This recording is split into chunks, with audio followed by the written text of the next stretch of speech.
matches virtually all geoengineering patents. The fact that hundreds of lab tests taken from all over the globe match exactly the ingredients stated in geoengineering patents as primary elements. But not very much. And there's certainly uncertainty about how bad those effects will be, but they will be extremely bad. One of the most hardy rush forms known, the manzanita, and it looks like it's been hit with insecticide. And we're seeing this throughout the ecosystem. And there's virtually no growth, and we see whole plants, whole mature plants, 50, 60, 70-year-old, almost trees, die out for no reason whatsoever that we can find other than the contaminated soils. So if it's in the rain, it's in the soil.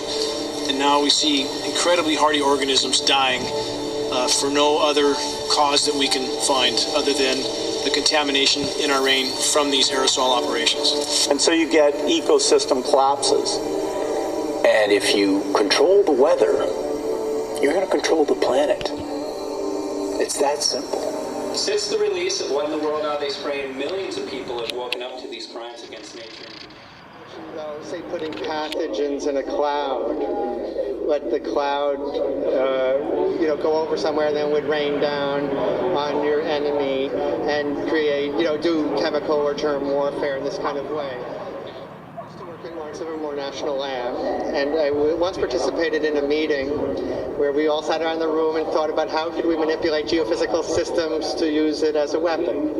The meeting was about weaponizing geophysical interventions. That means, could you somehow interfere in Earth functioning in a way that you could use it as a military weapon? Could you change climate?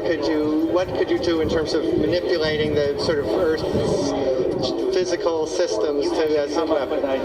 Well, some of the ideas were okay, maybe we could blow up hydrogen bombs, underwater, offshore, and make a tidal wave that would go over a city. And, the result was, well, isn't it easier just to drop the hydrogen bombs on the city? Now, you could imagine, though, say, putting pathogens in a cloud.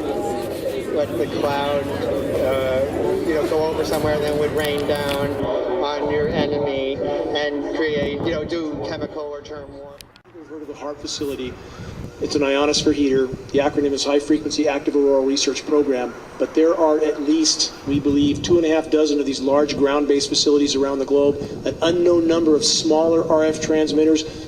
They appear everywhere on the radar. And the radio frequencies are a huge part of the climate modification. So we're all walking antennas at this point, literally. We're more conductive.